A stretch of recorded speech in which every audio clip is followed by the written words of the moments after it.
spend a lot of time on trains. I've been on both local and intercontinental trains. I've even been on a few steam engines. They always seem to go pretty slow from the inside, and I'm fairly young still, I know this, but I can't help but feel I'm so wasted already. I have this feeling that if I don't document my whole life in a beautiful way, all of the living will be in vain. So when I go too long without exceptionalizing the mundane, I don't gain anything from the suffering, it just hurts. And I've come to the conclusion that I can't really be happy the same way that other people are. Something intrinsic about me.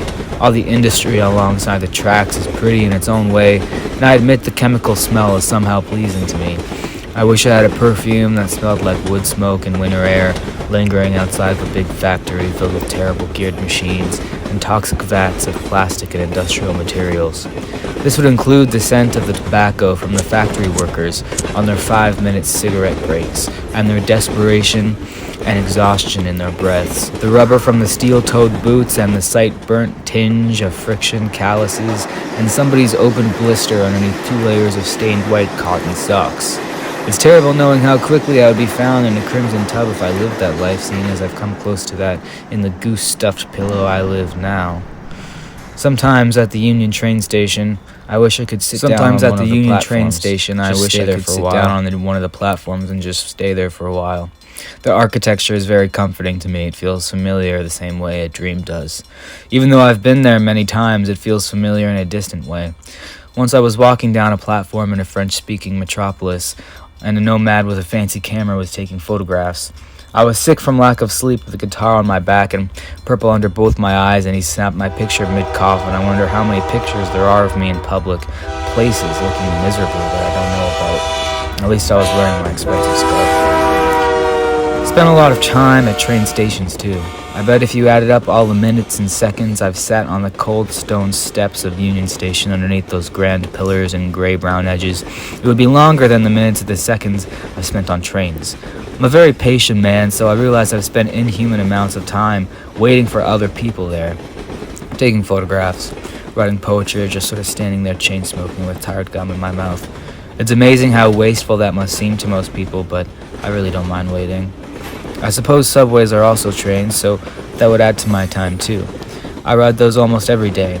I like compartments that are older with the outdated signs and dirtier chairs. I think they're nicer looking. The colors are more saturated and there's less of that horrible modern white. I think new things are good, but only if they're pretty. I don't know what this trend of horrible grays and whites are, but I hope it's over soon. I wish there was color again, even if it's ugly colors. Periwinkle, tan, construction yellow, or that hideous blue that comes into a cathode ray computer or TV screen before the picture flickers into existence. That blue almost hurts my eyes and makes me sick in a strange sort of pre-programmed way. I'd rather that than the absence of any color at all. If it were up to me, I'd paint the whole world all sorts of hues, not the natural world that's already colorful, of course, but the human world, which seems to be getting more drab. Anyways, I think the trains should be green and brown. A nice chestnut brown and a sort of gentle moss green would be nice. I also like those old locomotives that are black, brown, and red. That's tasteful. And the inside seats are red carpet red, and the floors are either black or coffee brown, so you can't see the dirt from people's shoes, but it's still nice looking. And then the smoke from the outside of the train is plumes of perfect white, with those obscenely loud but fascinating mechanical sounds. That's the kind of white that's beautiful. White like a dove, unicorns, shoelaces, white like steam, afternoon sun, paper mache, a cigarette, various drugs, angels in their bastardized beauty, innocent hotel bed sheets that are slept in. These are all good whites. My favorite whites are that of obscenely natural blondes or albino people's hair. It's otherworldly, though bleached hair can be equally beautiful if it's in the right way, and also curl up inside the white of a horse, glittering and ethereal, sleek yet discolored with infinite yellows and grays. I like scenes in movies where there are horses that are catching up to a train, and the organic and mechanical seem to blend effortlessly.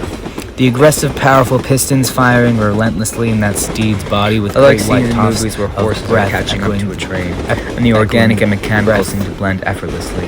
The aggressive, powerful pistons firing relentlessly in that steed's body with great white puffs of breath echoing the breath of the locomotive. I miss riding horses for selfish reasons, and I get the feeling they're more like trains than I remember, especially when trail traveling with other cowpokes. The methodical hoofbeats seem almost the same as the chugging of a train, and they're both gonna take me somewhere that isn't where I was, but is where I'll be. One day when I have a horse, I will walk alongside with it, train tracks next to us when there is nothing running, and the horse will be my organic train of flesh and fur, too, running off of earthly fuels just like me.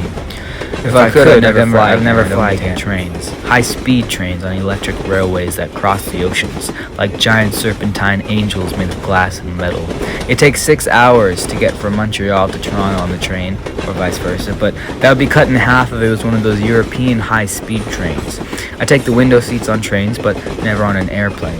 If I get a window seat on a plane, I shut the window and close my eyes. I always wished I could fly, and I know I was meant to have wings, and I like climbing trees too, but I'm so terribly afraid of heights. It's a kind of fear that inspires dread, true dread, the kind that isn't necessarily scary, but you get right before a car crash or being told that you're not loved anymore. And I know this because I've had both those things happen to me. Trains would never inspire such feelings within me. I had a dream I owned a train and it was made completely out of wood, sort of like a toy train. I had a dream I owned a train and it was tiny and also on the ocean, so I was unable with. I was tiny and on the ocean, so I was unstable with the land-bound legs trying to catch up with the waves. I used to have dreams about walking along railways like the kids in Stand By Me, and I still do sometimes. I have the feeling that one day I might illegally train hop like an old-fashioned hobo traveler. I have a terrible desire to run away, and I always have, even if I have things I wouldn't leave behind for the world. And as a child, I've planned great escapes far too often for someone as loved as myself. And now I only withstand this static position because I have convinced myself that one day I will wander. I have to, lest I go truly insane. I can't imagine anything worse than living in the same place my whole life, same country even. I think in my life I will move around a few times, and maybe I will eventually come back here and settle down on home base before wandering again. But I will most certainly take the train. I will absolutely be taking the train. In fact, I'm on the train right now.